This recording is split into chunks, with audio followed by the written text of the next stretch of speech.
I think CSR at its best can make a positive contribution to a society.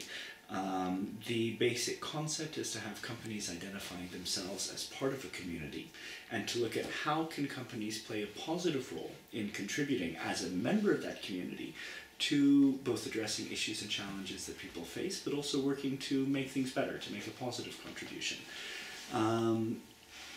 What's important to recognize, though, is that CSR, corporate social responsibility, shouldn't be a replacement for SR, social responsibility. The decisions about what happens in a community, the engagement to address the issues affecting us, first and foremost, should be coming from citizens. That's the basic idea of what democracy is about. One of the challenges that we're sometimes facing is that we begin to see corporations as separate identities external to and above the society. It's almost seen as a positive charity, something nice that the corporation is doing. But the corporation is actually part of the society. It's operating within the legal framework of the society.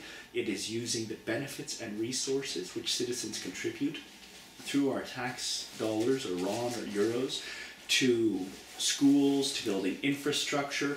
So corporations actually benefit directly from the contributions made to the society. Traditionally, the reciprocity of that has come through corporations paying taxes and contributing back into the social pool, which is governed by preferably democratically elected state system government. So paying taxes into the common good. The challenge is that that very notion of the common good has essentially come under attack in the last 20 to 30 years. And so instead of responsible corporations under the governance of democratic society, you're having the presentation of corporations doing CSR out of charity. It's something that they decide out of the goodness of their heart rather than something that they're actually bound and responsibly required to do. So at its best, it can make a good contribution. But the starting point for the discussion might be to go back to the ideas of democratic governance, control of resources within a society, and the idea of social responsibility for all actors, not just for corporations.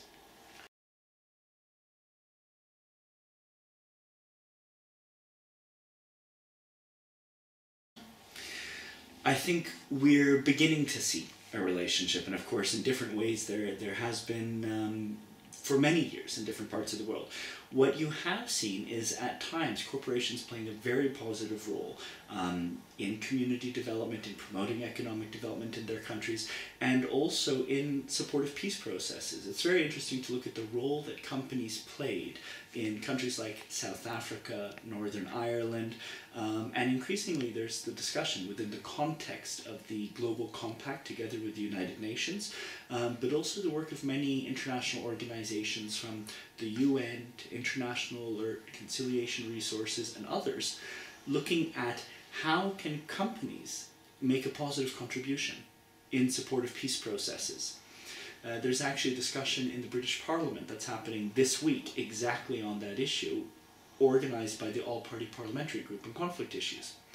The other side is also true, though. In fact, sometimes it's much more prevalent, and it's what we're more used to seeing.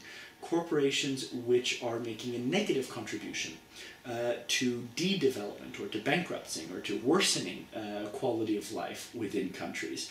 Also corporations which are quite often benefiting from the promotion of war and violence. For example, many extractive industries or multinational corporations are actually benefiting from situations of instability in many countries in Africa because they no longer have to pay taxes. They're able to directly extract, or some would even say rape, the resources from these countries without any responsibility. Many of them have even gone so far as to hire private armies and mercenary companies to provide for their security, while the very forces that they're helping to unleash within the country, including bankrupting the country because they're directly extracting the resources, fueling corruption within the country, negatively affects the population. So you actually have both sides. It's not can companies do this or that, it's that companies do both. And again, the key question is to get back to some sort of regulation and democratic transparency, accountability, and control. The same way that as an individual citizen, there is also democratic legal control of your behavior in a society. Now you need to have the space for freedom and to balance so that we do no harm, so that we don't make a negative contribution to the society. The challenge is when we look at corporations in the past 20 to 30 years again, that legal control of corporations has been removed in many cases. And what we replace it with is the idea of self-accountability, that we should rely upon the corporation to be accountable for its own good behavior, as if a corporation is somehow above the law. What I think is that many companies can make an extremely positive contribution, and you actually see that today from local to international corporations who are recognizing that they are a part of the global common good, they're a part of the communities they're in, and you even have companies going so far as to develop their entire identity around how they can make a positive contribution. Those are good practice examples, and they're worth studying and looking into. And you actually have many programs both teaching corporate leadership but also for students in universities, which help to bring forward these good practice examples. At the same time, we should also take an honest look at some of the negative practices, and then to understand what are the different values underlying each of them.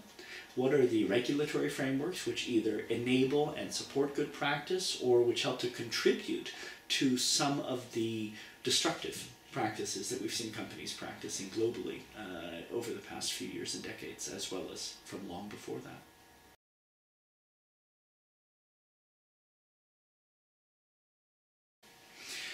I think it's mixed, and you have a wide range of organizations, non-governmental organizations in Romania.